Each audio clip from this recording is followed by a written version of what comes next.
ओम श्री गणेशाय नमः। मंगलम भगवान विष्णु मंगलम गरुड़ध्वजा मंगलम पुंडरीकाक्षाय मंगलाय तनो हरि। देवियों और सज्जनों, पंचांग परिचय में या यूँ कह लीजिए ज्योतिष में, जिन फलित ज्योतिष में प्रवेश के लिए नक्षत्रों की परम आवश्यकता है।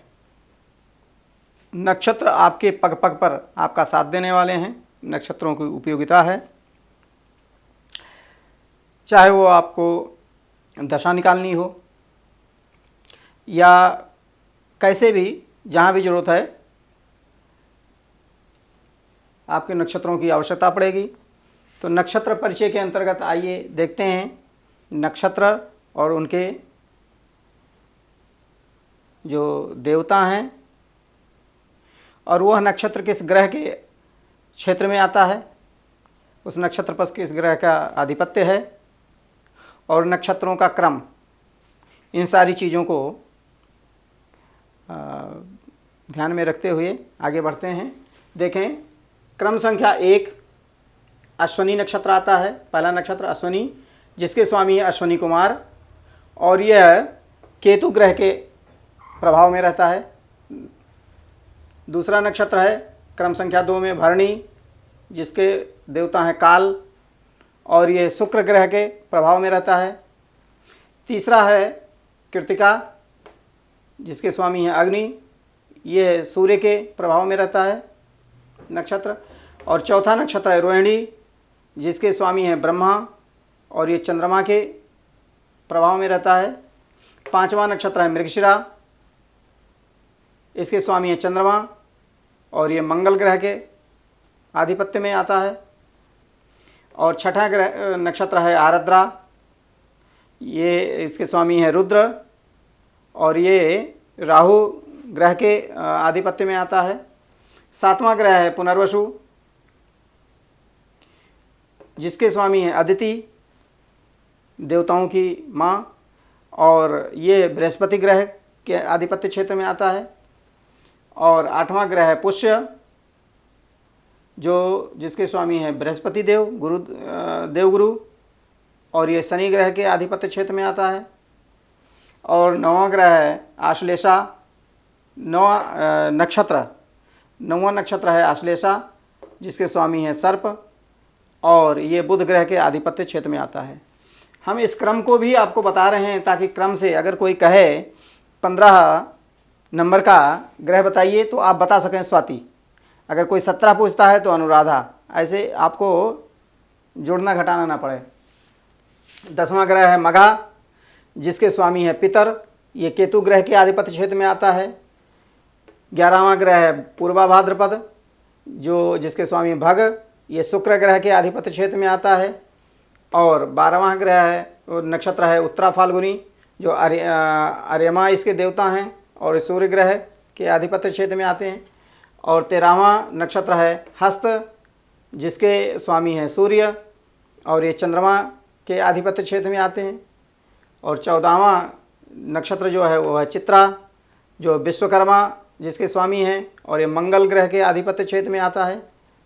और 15वां नक्षत्र है स्वाति, जिसके स्वामी हैं पवन देव और ये राहु ग्रह के आधिपत्य क्षेत्र में आते हैं। और 16वां नक्षत्र जो है वो विशाखा, जिसके स्वामी हैं शुक्राग्नि और ये बृहस्पति ग्रह के आधिपत्य क्षेत्र में आता है।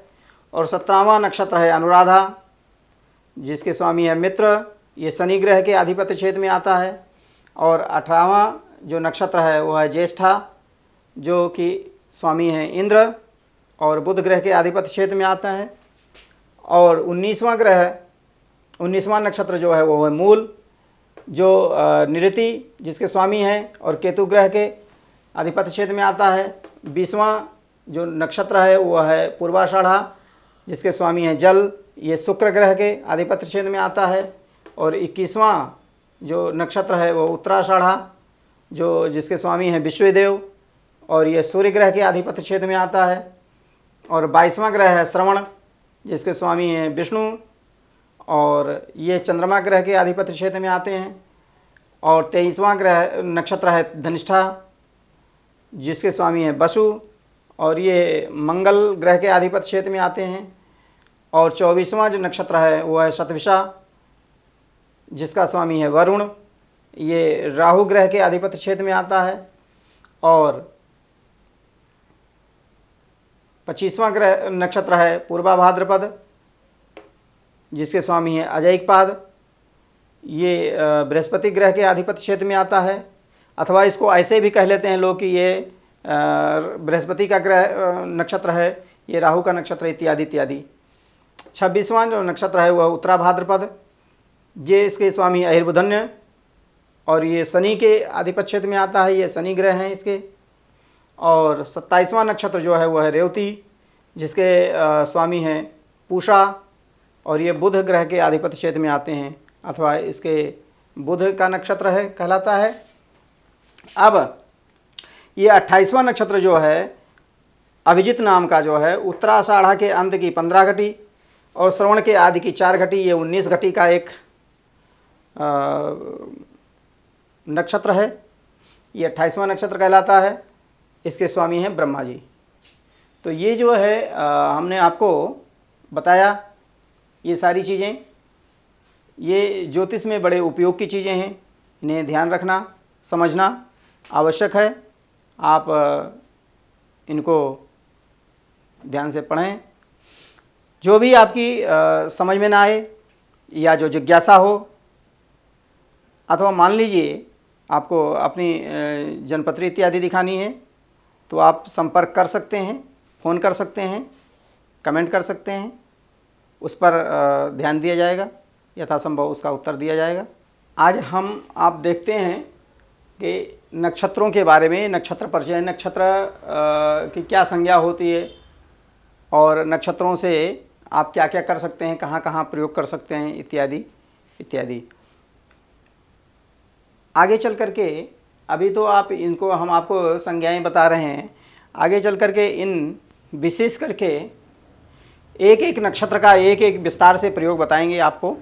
आप उसको देखिएगा वीडियो क्रम से, तो आपको सारी बातें समझ में आती रहेंगी। आप निसंकोच अगर कोई बात समझ में ना आए तो उसे पूछ सकते हैं, फ़ोन कर सकते हैं, अथवा आप कमेंट में लिख सकते हैं। आपके कमेंट का उत्तर ज़रूर दिया जाएगा। आप किसी प्रकार से कोई संकोच ना करें।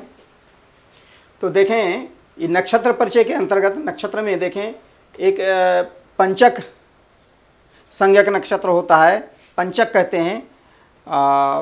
पंचक जो होता है वो अपने से 5 गुना अधिक फल प्रदान करता है। जैसे उस कार्य में किया जाए तो पंचक पर हम एक अलग से वीडियो बनाएंगे और आपको विस्तार में बताएंगे पंचक में क्या क्या करना चाहिए, क्या नहीं करना चाहिए, कैसे कैसे पंचक का हानि है, लाभ है, क्या है।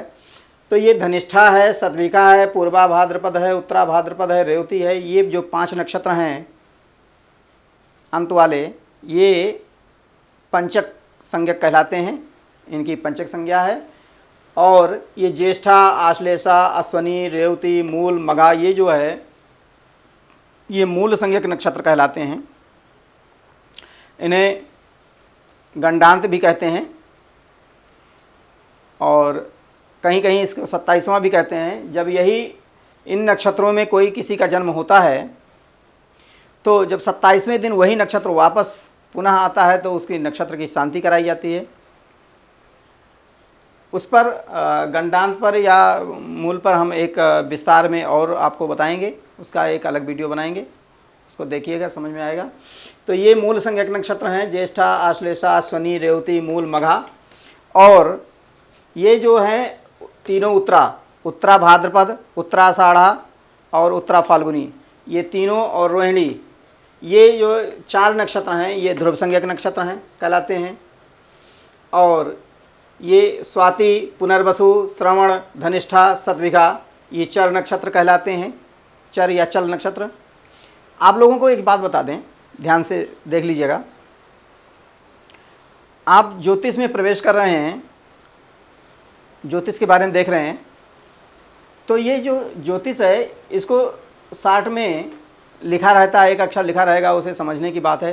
तो इसको आप तब समझ पाएंगे जो सभी नक्षत्र आपको याद रहेंगे। आप याद कर लीजिए, अश्विनी, भरणी, कृतिका, रोहिणी, मृगशिरा, आर्द्रा, पुनर्वसु, पुख्य, आश्लेषा, मघा, पूर्वा, फाल्गुनी, उत्तरा फाल्गुनी, हस्त, चित्रा, स्वाति, विशाखा, अनुराधा, ज्येष्ठा, मूल, पूर्वाषाढ़ा, उत्तराषाढ़, श्रवण, धनिष्ठा, शतभिषा, पूर्वा भाद्रपद, उत्तरा भाद्रपद, रेवती। ये सारे नक्षत्र आप याद कर लीजिएगा, तो आपको इसको समझने में कोई परेशानी नहीं होगी।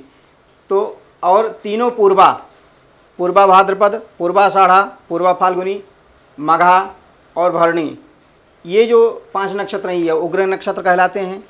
उग्र कार्य किया जाता है इनमें।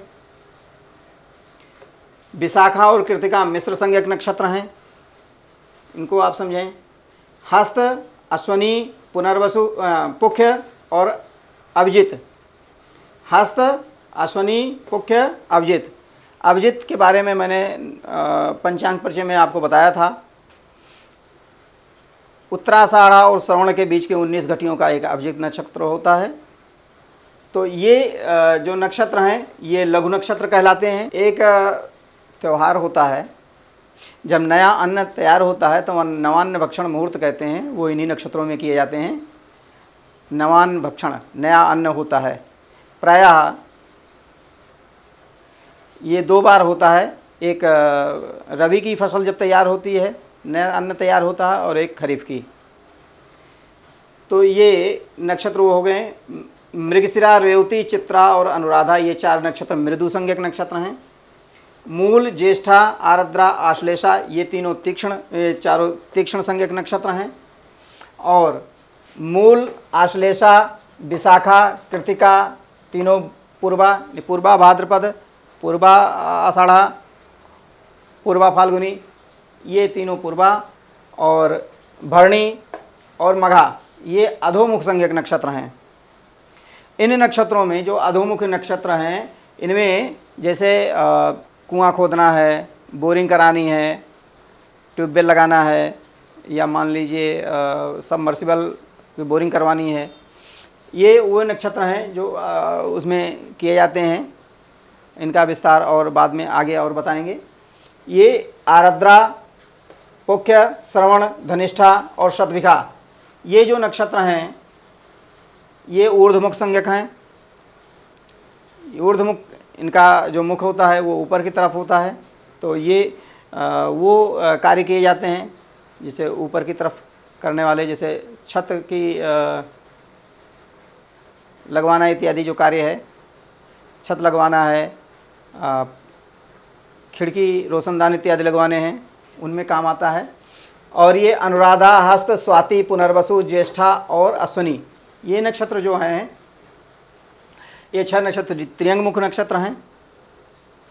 इस प्रकार से ये पाठ 4 में आपको हमने नक्षत्रों का परिचय ये बताया कि इनके नक्षत्रों के ये संज्ञक हैं। इसे आप लोग सीख सकते हैं, ध्यान रखें। ज्योतिषी के लिए ये अति आवश्यक होता है, परमावश्यक है, और जितनी जानकारी आपको रहेगी इसकी, उतना अच्छे से काम कर पाएंगे। धन्यवाद।